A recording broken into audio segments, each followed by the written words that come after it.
Assalamualaikum untuk para mistik, kembali lagi bareng gua Albi Habibi di Petik Pengalaman Mistik. Saya tinggal menghitung hari lagi, kita akan merayakan Hari Raya Lebaran. Dan gimana sudah mempersiapkan apa saja di Lebaran tahun ini? Tanpa basa-basi banyak, langsung aja yuk ke ceritanya. Kisah ini akan menceritakan tentang seseorang yang diikuti oleh nenek bungkuk. Sekitar tahun 2018, daerah Bandung, sebut saja Fajar, dan waktu itu dia masih kuliah di semester 6. Di suatu hari, Fajar masih ingat waktu itu di hari Selasa, dia lagi banyak tugas kuliahnya yang belum selesai, hingga membuat dia harus pulang lebih malam karena mengerjakan tugas bersama dengan teman-temannya di kampus. Sekitar jam 11 malam, akhirnya tugas itu selesai. Mereka tidak langsung pulang, mereka mampir dulu ke warkop langganan yang gak jauh dari kampus. Malam itu, Bandung terasa sangat dingin, namun rasa lapar di perutnya membuat mereka tak menghiraukan dinginnya cuaca malam itu. Fajar pun baru ingat belum sempat makan dari tadi sore. Semangkuk mie rebus dengan telur segera dia makan dengan lahap. Tak lupa dengan gorengan yang masih panas. Selesai makan, mereka mengobrol sebentar sambil menghisap rokok. Tak terasa jam sudah menunjukkan pukul 12.15 malam.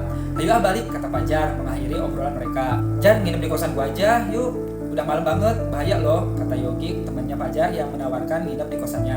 Duh, nggak bisa Yog, gua besok subuh harus ke pasar nganterin ibu, jawab Fajar. Fajar pun baru ingat kalau tadi pagi ibu berpesan besok subuh antarin dia ke pasar. Mau belanja buat syukuran 7 bulanan Kak Dewi yang sedang hamil. Padahal biasanya kalau pulang dari kampus jam segini dia sering nginap di kosannya Yogi.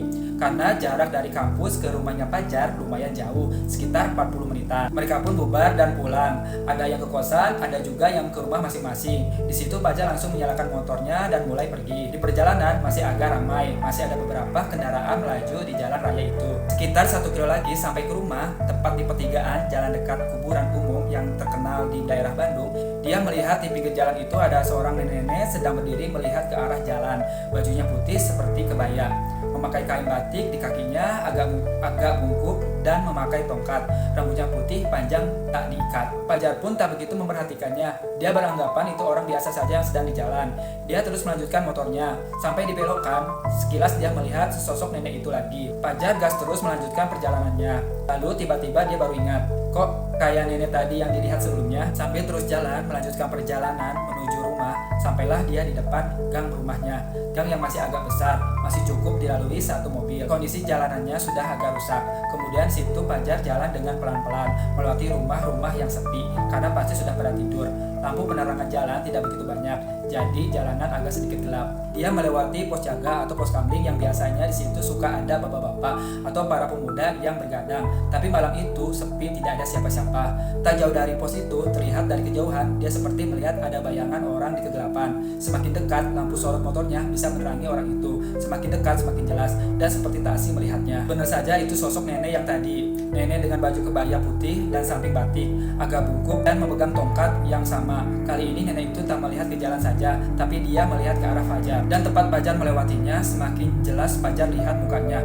Muka yang pucat, bibirnya tiba-tiba terbuka, terlihat giginya, dan dia berkata, "Gimana Jang, milu atuh." dengan suara ketawanya yang seram. Sampai sekarang Fajar selalu merinding bila mengingat kejadian itu. Fajar langsung ngegas motornya sampai ngebut banget. Jalanan jelek, berlubang pun dia hajar terus, tak peduli dengan motornya yang akan kenapa-napa. Untungnya sudah dekat dengan rumahnya. Sampai rumah, dia langsung masuk ke rumahnya dan bersembunyi di bawah selimut. Masih gak percaya dengan apa yang dia lihat barusan. Fajar pun membaca doa-doa yang dihafal, hingga akhirnya dia pun tertidur. Kejadian itu membuat Fajar trauma untuk pulang di tengah malam lagi. Sekian dulu pengalaman mistik hari ini. Jangan lupa komen dan like-nya ya. Tetap semangat puasanya menuju hari raya.